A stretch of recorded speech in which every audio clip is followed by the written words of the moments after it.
Hi everyone! Today I wanted to do a recorded reading of The Fantastic Flying Books of Mr. Morris Lessmore by William Joyce. This is one of my absolute favorite books. Has beautiful illustrations and just tells a really wonderful story about how comforting books can be. The story that inspired the Academy Award winning short film. And I'll actually link the short film that you can watch after you read the story with me.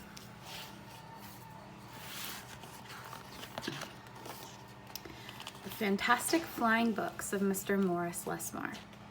Written by William Joyce. Illustrated by William Joyce and Joe Bloom. Morris loved words. He loved stories. He loved books. His life was a book of his own writing. One orderly page after another. He would open it every morning and write of his joys and sorrows, of all that he knew, and everything that he hoped for. I know that when he wrote about his joys, those were things that made him happy, and the sorrows were maybe the things that made him sad. But those are all important parts of all of our stories. They make us who we are. It's probably why he thought they were important enough to write about both of them. Ooh, got dark. But every story has its upsets. One day, the sky darkened. The winds blew and blew. Notice how the color changes in this illustration. There was a lot more color on this page when he was doing what he loved. He loved words, he loved stories, he loved books. And then it becomes dark. Till everything Morris knew was scattered, even the words of his books. Look at his face there. He looks really upset. Knowing that he did love books, love words, and love stories, that's probably why he's sad, because if you look at the words here, they're scattered, which I think probably means spread out all over. That would make me pretty sad if I loved something and they were scattered all over. He didn't know which way to go, or he didn't know what to do or which way to go. So he began to wander and wander. Notice the illustrations are still pretty dark. He's feeling kind of unsure, doesn't know what to do, so that could be why it's still dark. Wandering reminds me of you guys when you leave class to go to the bathroom and wander the halls. Please don't do that. Don't be like Mr. Morris Lessmore. Then, a happy bit of happenstance came his way. Rather than looking down, as had become his habit, and because he's been sad, Morris Lessmore looked up. Drifting through the sky above him, Morris saw a lovely lady. She was being pulled along by a festive squadron of flying books. Now, I haven't really heard the word squadron before, but it reminds me of that phrase, squad goals. A lot of you say that, and squadron is probably just a squad or a group of something, a squadron of flying books. Morris wondered if his book could fly, but it couldn't. It would only fall to the ground with a depressing thud. The flying lady knew Morris simply needed a good story, so she sent him her favorite. The book was an amiable fellow and urged Morris to follow him. Now, if you're trying to figure out what amiable fellow means, if he urged Morris to follow him, maybe Morris wasn't so sure about following him, and this amiable fellow kind of persuaded him to follow him with his good looks here.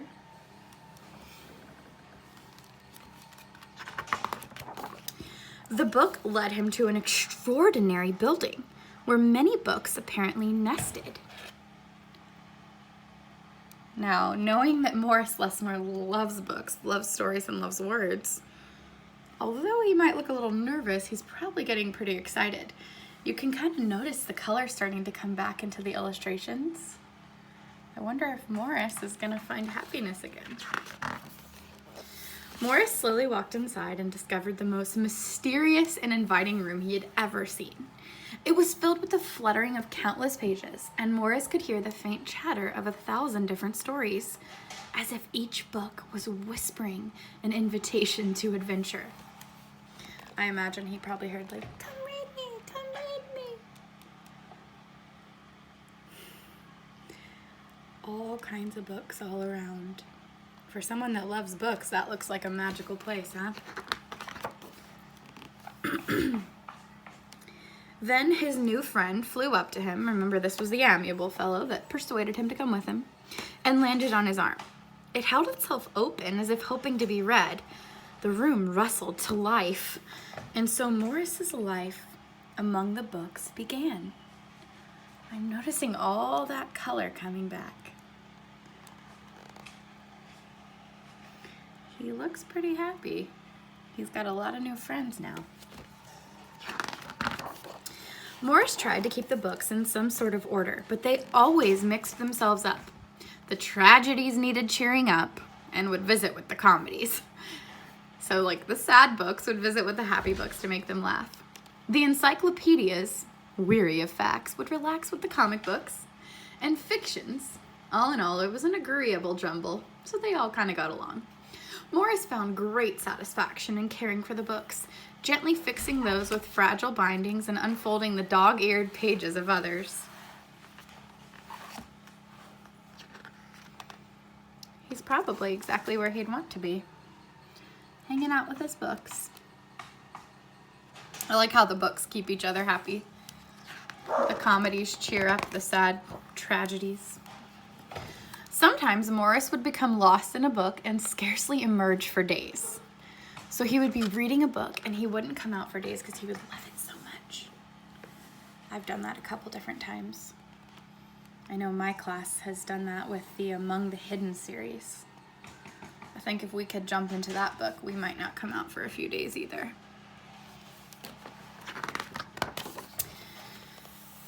So here he is on his adventure. This is definitely us reading Among the Hidden, or maybe the Harry Potter series. My dogs are trying to get out and join us. Morris liked to share the books with others. Sometimes it was a favorite that everyone loved, and other times he found a lovely little volume whose tale was seldom told. Everyone's story matters, said Morris, and all the books agreed. I really love that quote. Everyone's story matters, said Morris. It's true. Everyone has a story to tell. At night, after all the stories that needed telling had been told and everyone had settled down to their proper places on the shelves, the great big dictionary would get in the last word. Zzz. It was then that Miss Morris Lessmore would once again write in his own book. He wrote of his joys and sorrows, happy and sads again, of all that he knew and everything that he hoped for. Notice that repeated from the very first page, where he wrote of his joys and sorrows and everything he hoped for. I know he was happy here, and I'm wondering if now at this page he feels comfortable and happy again. He's right back where he began.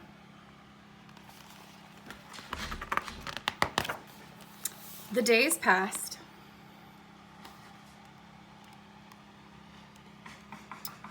So did the months. I'm noticing it looks like the seasons are changing. Winter and fall, spring, and summer. This one looks like summertime. Maybe they're having a picnic out in the grass and it's sunny outside. And then years.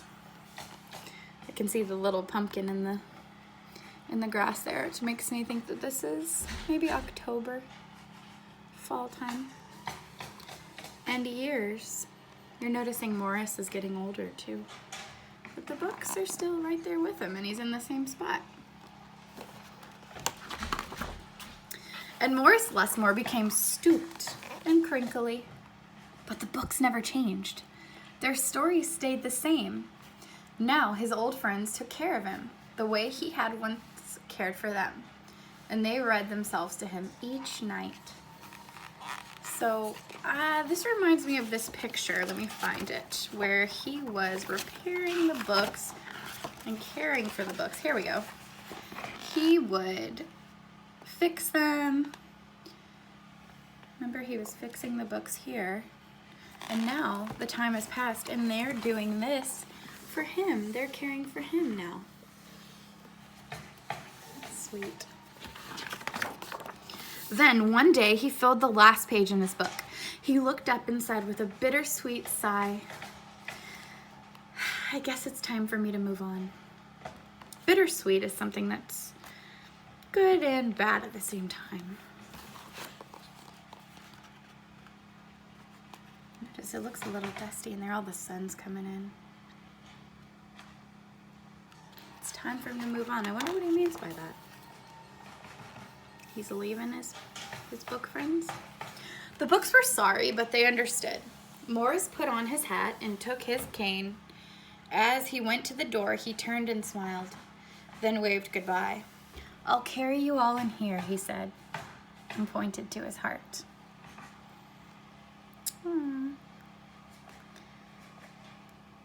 All the stories that he's read and all the time he spent with those books, no one could ever take that away from him. The books waved their pages and Morris Lessmore flew away. And as he flew, he changed back to the way he'd been that long ago day when they'd all first met.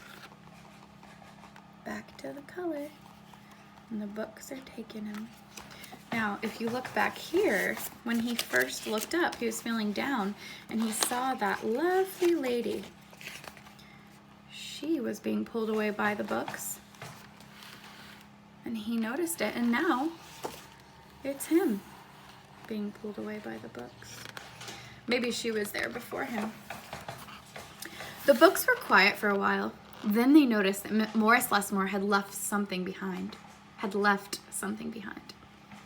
It's his book, said his oldest friend. Inside was Morris's story. All of his joys and sorrows, all that he knew, and everything that he hoped for. Remember, once again, at the beginning, that's what he was doing. He was writing his story with all his joys and sorrows, and then he did it again on another page, and then here he is, ending the book. They now have Morris's story to read and to love. It's a little bit too small for me to see what it says, but it looks like that lovely lady is in the picture he drew. And now he left his story for everyone. Then the books heard a small, expectant sound. There in the doorway was a little girl. She looked around with wonder. Then something fantastic happened. Morris Lessmore's book flew up to her and opened its pages. So the story that Morris had written of his joys and his sorrows. The girl began to read, and so our story ends as it began, with the opening of a book. Now she's going to take a similar journey that Morris took. And now look, these could be your hands. You want to try? Mine's a little bit big. Thank you for reading the fantastic flying books of Mr. Morris Lessmore with me. I hope everyone is staying safe, and I can't wait to see you again and read some more books. Thanks.